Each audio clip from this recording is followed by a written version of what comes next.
Welcome to the HCI family of podcasts. We're your source for personal, professional, and organizational growth and development. We share our own original research, explore industry trends, and interview executives and thought leaders from across the globe. Join us for practitioner-oriented content around all things leadership, HR, talent management, organizational development, and change management. Maximize your personal and organizational potential with the HCI family of podcasts. Michael Eng, welcome to the conversation today. Thank you. It's a real pleasure to be with you. You're joining us from San Diego. I'm south of Salt Lake City in Utah. And today we're going to be talking all about recruitment technology, your expertise in recruitment advertising. And I'm just really thrilled to have the chance to sit down with you and have you share your expertise and your insights with me and my audience today. As we get started, I wanted to share Michael's bio with everybody. Michael Eng, CEO and founder of JobElephant Inc., brings over 2 decades of expertise in recruitment advertising to the table. He has propelled the agency to become a trusted leader in the field, offering unparalleled service and solutions to clients across various industries. Beginning his journey in 1994 as a graphic designer, Michael's entrepreneurial spirit led him to establish JobElephant in 2000, starting from humble beginnings in his garage. Since then, his visionary leadership has guided the agency to unparalleled success, earning recognition as a national leader in recruitment advertising. With a focus on providing outstanding service, Michael personally oversees hundreds of client accounts, many of which have remained loyal to JobElephant for over a decade. His dedication to excellence and commitment to client satisfaction have solidified JobElephant's reputation as one of the most reliable and successful agencies in the industry. And I could go on, Michael, but I'm going to pause there. Anything you would like to highlight by way of your background, personal context before we dive on in? No, I think that was that was a very big introduction. It's and it wasn't written by AI, so that's Excellent. Well, it truly is a pleasure, and I always love talking with founders, especially your kind of situation. I'm an HR professor. I'm an HR professor, and I'm a consultant, and I do industry facing stuff as well. I like to think of myself as a scholar practitioner, but also engaging in the entrepreneurial space myself. I know that it's tough, starting something. It's tough getting momentum and building it over time. And could you tell us just a little bit about your founder story and how you got from where you were at in your garage to where you're at today? Yeah, well, I mean, you mentioned the time frame, right? Which was the 1990s, when there was a complete monopoly on how people got jobs back then. It was you had to pick up the local Sunday newspaper and go through the classified ads. There were no other systems. I mean, there was a few things out there. As being a graphic designer in Northern California, I was one of those original, actually on the Craigslist listserv before it became a website. But other than that, it was pretty much the only way you could find a job was through the local newspaper. And then it wasn't until things like Craigslist, things like Monster, and some of their predecessors came into the fore. And I think, I wasn't the only person that saw the writing on the wall, in terms of, oh, wow, this is a real threat to that monopoly that the newspapers held, in terms of how people got jobs. So, I saw that, writing on the wall in terms of like the future is the World Wide Web. And so therefore, threw our hat in the ring in 2000, right during the .com implosion. The bubble. I decided perfect time to make a .com, right? Uh-huh. It was all so were you part of the bubble burst initially that you had to overcome? Yeah, I mean, it was yes and no. I mean, I think that I wasn't looking for funding. It wasn't like a situation like that, so I didn't have to worry. It was all self-funded. So, I was going to say the other advent at that moment was the idea of working remote, in terms of the DSL line. And so that's why was able to start JobElephant, from those humble beginnings, 25 years ago, is because you could get internet access or high-speed internet access in your homes. And that was really kind of a turning point there. So technology has always driven this industry, recruitment advertising agencies have been around for, well, I think Bernard Hoda started in the 1960s, if I'm not mistaken. Mm. And that whole concept has been around for many, many years. But I think it was those big leaps in technology that really pushed things to the fore because, back in the 1960s, you didn't have things like a laser printer, you didn't have desktop publishing, all that kind of stuff. Right. So there's always been these innovations, and thank God we got rid of the fax machine because that was just the Except every now and then, I still have someone who requests a fax for something, and I'm like, right. what? Yeah. Right. Well, the medical industry, for some reason, it's like if Yeah. there's one thing that can be killed forever, is like the idea of a fax referral. Yeah, yeah, awesome. I'm a few years behind you. I was a few years into my college undergraduate education at the time of the dot-com bust, uh, and it was fascinating. Kind of. So I'm trailing Gen X, beginning Gen Z or Gen Millennial. So some people call that the Zennial generation. And so I kind of bridge those two, and just like I remember getting my first email account when I was in high school, and I remember like going to the computer lab at the Sure. university, which was like my first exposure really to computers, other than like doing a little bit of gaming on a crummy home computer, stuff like that. And it's just fascinating. I remember the first time I used Google, when it Right. was brand new, all those sorts of things. And so, like you said, all this, the technology, of course, opened the door. It opened the door to so many different things. Of course, the internet changed everything, right? It changed everything in all sorts of different ways and different types of jobs and industries.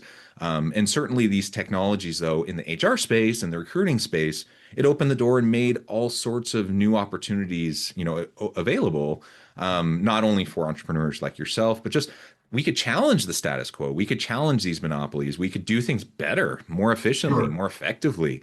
I mean, my goodness, I'm so glad that we Right. don't have to turn to the newspaper to find Well, job there's that, but opportunities, I right? mean, I think that, to bring it to present day, I still see the vestiges of the paper application, Sure. in these applicant tracking systems, questions that are holdovers from 30 years ago, that are frankly just ridiculous in my mind. Like the pervert, how did you hear about this job? It's like, what other, online platform asks you, oh, please tell us how you learned about our service or whatever. It's like, no, we're tracking you all the time. We know exactly where you came from. Hmm. And so Right. it doesn't make any sense to me, from a technology standpoint, why we're still asking those questions. And then if you have that question and it's not an open, field, it's just like a drop down menu.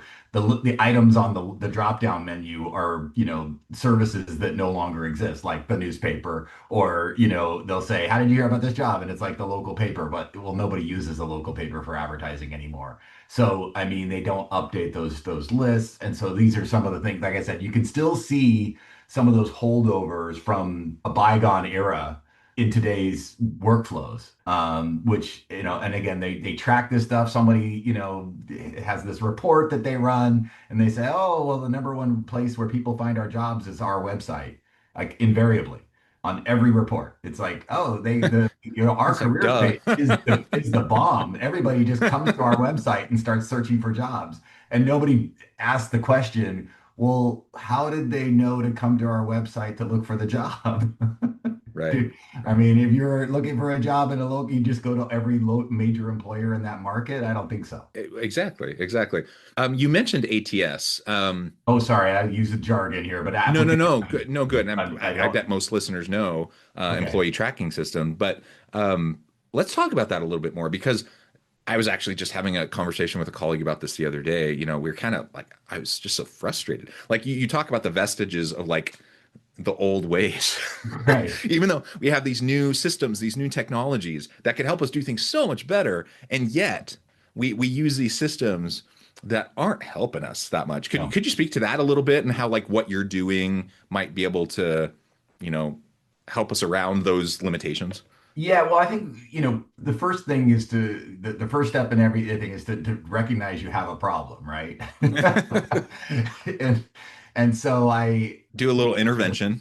yeah, there's been a lot of just, getting the message out like through podcasts like this and talking to my customers and explaining to them, your methodology stinks. This is not how the internet should work or not how your, hiring process should work. And to the point of, of course, nowadays everybody's got a dashboard and a report and all kinds of KPIs about this, that, and the other. But no one seems to, or no one, very few people actually question, well, why are we measuring this? What are we trying to achieve here? So it takes, frankly, much a more philosophical approach every once in a while than, this is the way things have always been done. So that's why we're always going to do it this way. So I specialize in working with public sector or academia, which are just rife with that mentality of this is Absolutely. the way we've always done it, so that's the way we're always going to do it. And so sometimes you have to change things up and just challenge that question of like, well, yes, but what's the outcome that we're trying to achieve here? And is you know I again with working in public sector and technology, we see oftentimes that these applicant tracking systems are and the workflows that they build with inside those are designed by committee. Yeah. And so everybody gets their say, and then you end up with these very convoluted application processes, which I guarantee the vast majority of job seekers absolutely hate. I Yeah. mean, there is no love lost for any applicant tracking system, from a job seeker who has to go through a 12-step workday application process. And Over and over and over again. Every yes, right, single. because yes, because every instance of it, every company has it, and then they have to go and start again and start again. And so that, we need to set up systems that can be for automation through AI or whatever that might look like and build ourselves out. But we still have a problem, and a fundamental problem that I recognized about a decade ago, where you have essentially job boards, whether that's Monster or today's parlance, so that, Indeed or LinkedIn or, again, all these things still exist. But you have a database of jobs on one side, right? Here are all the jobs that are available. And then you have an applicant tracking system or a career site for a particular employer, which is a database of jobs. Yeah. And we're trying to achieve some outcome here, get people to apply, get people to complete the application, and ultimately hire. The problem is the two systems don't talk to each other. Yeah. They don't, and they're almost to the point where there's a financial incentive to eat each other. Mm. So then you have, Speak more to that a little bit, yeah, well, because you you're have, absolutely right. They don't talk to yeah, each other well. When you think about the applicant experience, as part of the employment life cycle, the employee right, life cycle and employee experience, like it's bad. right, It's rough, and most people hate it, right, right? And so many people will apply to these different systems, and they never even get past like the AI screening stage, anyways. So they have to go through 12 steps of like this convoluted process to never even get looked at. And it's just so frustrating. And then if they do move on, it just puts a bad taste in their mouth as they move forward, well, as and not part of only their that, but holistic that bad, experience with this organization. yeah, Um, that bad taste ends up becoming, damaging to the brand. Absolutely. Yeah. I mean, if I got, applied for jobs at, I don't know, I'm just using Coca-Cola or whatever, and I get rejected over and over again, maybe I'm going to start drinking Pepsi. Hmm. So I think that that's the kind of damage that can be done there, is that you have to look at these job seekers as anybody else that could be using your product. It could be a customer, or at someday the head of HR, and making decisions as to which applicant tracking system to pick. um, Right, right. I mean, so just think about all of the lost talent, like the access to talent. I know the labor market ebbs and flows, and we talk about the great resignation and the great this and that and the other, and like there's all these buzz terms that get thrown around, and obviously there's ebbs and flows, right? And so at any given point in time, it might be a better job market for employers versus for job seekers or whatever. But the reality is, in the aggregate, like if you zoom out, we have skills gaps, right? We have huge skills gaps, especially in healthcare, STEM, a lot of these specialized areas. So you know, we have a hard time finding good people to fill highly skilled roles. And then we have these types of systems that weed out really good people. And so you think about all of the opportunity cost of that, all of the lost labor potential of all of that, not to mention the brand issues, like you mentioned, like someone, you probably know these numbers, but like someone must have calculated like the total cost of all of this, to companies and to the economy. It's got to be huge, Yeah. like I can't imagine, this level of inefficiency in hiring, how that's good for anybody. Yet we don't challenge the status quo. We don't question these systems. We continue doing the same thing over and over again, and we continue having the same issues and not being able to fill positions. And then people get burned out because they have to cover three jobs, and the ball keeps rolling, right? Yep, for sure. And yes, to your point about skills matching and things like that, that's what if we were to talk to LinkedIn or Indeed, and why are they, in Indeed's case, they essentially have an applicant tracking system built in for their customers to capture at least the very top end of that hiring funnel. Manage the application flow, if you will, in their own platform, because they're like, look, this is better than what else is out there in the space right now in terms of the ATS. But there's also a financial incentive for them to keep those eyeballs in their own platform, as opposed to shifting them off to some other big tech company, whether that's Oracle or Workday or SAP, Right. you name it, that are invested in that ATS space. So you even have, an ATS like Smart Recruiters, who then turn around and create a job board for all their customers. And so they, are trying to bypass the media. So on the one hand side, the media is trying to become the technology, and the technology is trying to become the media. And the two are just going to try to, kill each other over time, is how I look at it. Mm. And, totally self-serving, that's why somebody like myself, a middleman, such as an advertising agency that tries to be impartial, tries to, give advice on like, okay, these are the technologies that we can use in order that they can play nice, etc. And I can help bridge that, chasm that exists between the two. And so that's what we've at JobElephant have really invested heavily in, is these technologies to be able to, essentially plug into all the job boards of the world. And we work with like 25,000 different media sources worldwide. And then on the other hand side, there's there are about 1,000 different applicant tracking systems in the world. We only work with Yeah. 100 or so. And they start to look alike after a while, but the top 100 or so, we have integrations to, so that we can push and pull data oftentimes, and with varying degrees of success.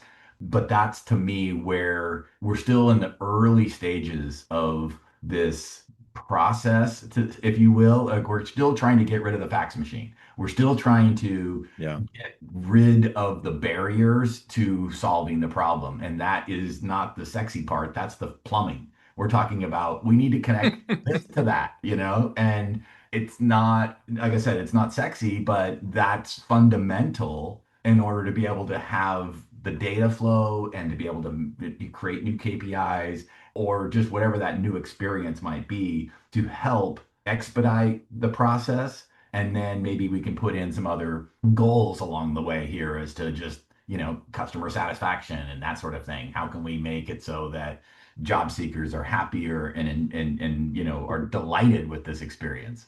I I can mean, train. that's I would love for job seekers to just not be like horrified and Right, like pulling their hair out by the experience. The idea of being delighted by the experience, like that's that's right, amazing. right. But yeah, absolutely. so what you're doing, is trying to streamline everything. And I'm thinking, my experience with ATS largely has been negative, probably like most people's. But then I think of the few experiences where it is easier, and I think of like a LinkedIn easy apply feature on LinkedIn, right? So not all their jobs, but they have their job board aspect of LinkedIn. And then they have some jobs have this easy apply button, and all you have to do is click, and maybe there's like two more clicks, and then you Right. have applied. Um, I actually have no idea though how effective that is, and I'm suspicious that it's not effective at all for job Oh, seekers. well, it is. I mean, it definitely increases if it reduces fake friction. Absolutely. It So increases the number of people applying for stuff.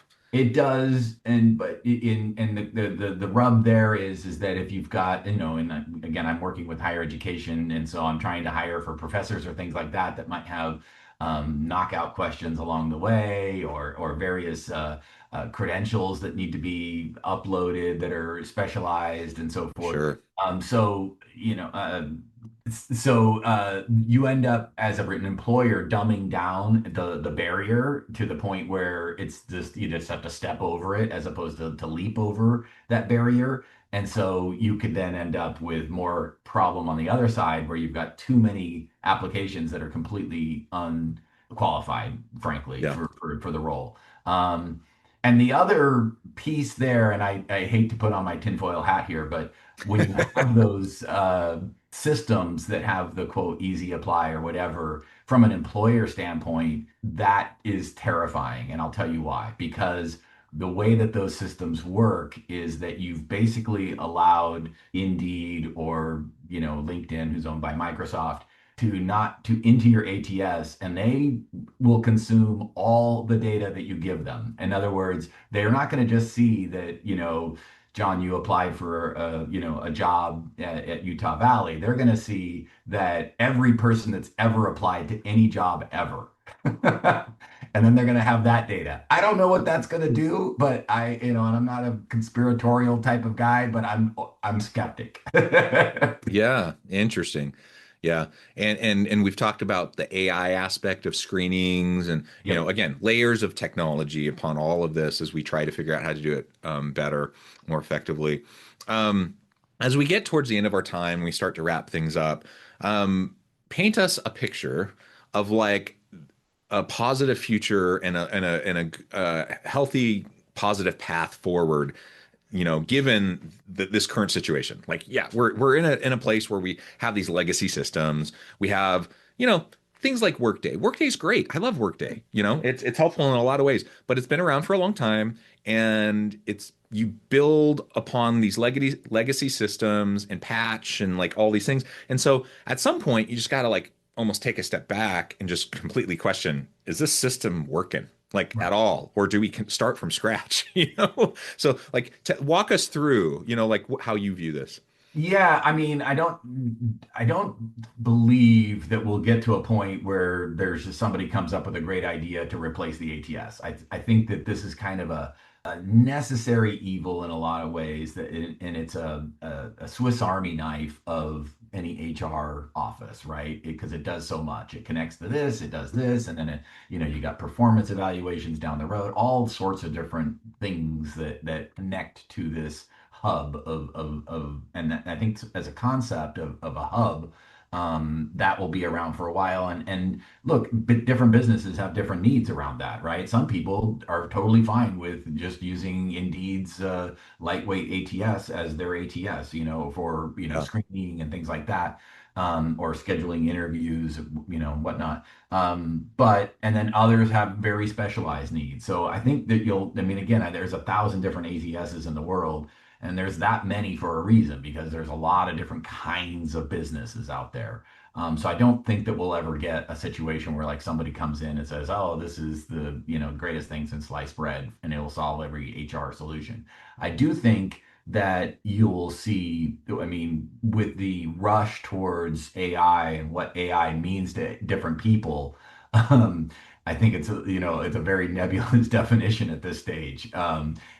But for me, it comes back to the fundamentals of plumbing. that like if these things aren't connected to each other, then you're not going to be able to measure anything. You're not going to be able to then make any kind of budgets. You're not going to be able to make any kind of predictions. You're not going to be able to do anything going forward without proper measurements of these things. So that's the where we are today. What the future holds, I have really no clue as to how that's going to go because there's going to be different motivations for different companies to do things with these scripts or robots or what have you. And there's going to be anecdotal stories about my avatar talking to your avatar and just, making a deal, and then now I've got to go do some job that I was told to do.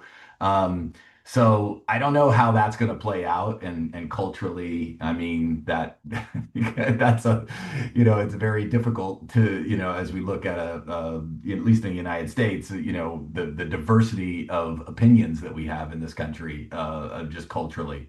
So I think that who knows how that all plays out long term. And when I say long term, I'm talking just 5 years from now. Yeah, seriously. Long term, 2 years from now. Yeah, yeah. So I mean, it's happening fast, but to me, it's all about just being data driven and looking at making sure that I have happy customers who are getting the outcomes that they predicted or wanted from whatever that experience was, and so I always we should have probably started with this, but I mean, John, you're looking at HR, which is this very complicated field, frankly, from what I've seen on the outside as as somebody who's been sitting and working with recruiters for 30 years. I have a lot of respect of like the different tasks that they have. And I focus on like not even One sliver 1% of their job. And I Yeah. just do that one tiny percent better than anybody because I have, frankly, more data than anybody about it. Excellent. Well, Michael, this has just been a really fun conversation. Fun to kind of think out loud about the limitations, the current state of things, and where things could possibly be going in the future. Fun to learn more about your organization, what you're doing, and the cool stuff you're doing. As we wrap things up for today, I just wanted to give you a chance to share with the audience how they can connect with you, find out more about your work, your team, and then give us the final word for today. Yeah, sure. So, Michael Lang, I'm on the usual suspects like LinkedIn and such. But I'm also I'm a big believer in customer service and high touch. So that's why people can get a hold of me at michael@jobelephant.com, very simply. So, it sounds like I'm a, one trick pony or a mom and pop type shop, but I've got a whole team of about 3 dozen people behind the scenes all across the country that are helping with this endeavor. We represent about 1,200 colleges and universities, maybe a quarter of that higher education market. And so I think we have a really good foothold there in terms of knowing how to hire for any type of thing under the sun. So, the same rules apply, public sector, private sector. It really doesn't matter what we're doing because we have the same fundamentals around that. Yeah, excellent. Well, Michael, thank you so much. It's just been a pleasure. I encourage the audience to reach out, to get connected, find out more about what Michael and his team can do for you. Let's do recruitment better. Yeah. And as always, I hope everyone can stay healthy and safe, that you can find meaning and purpose at work each and every day. And I hope you all have a great week.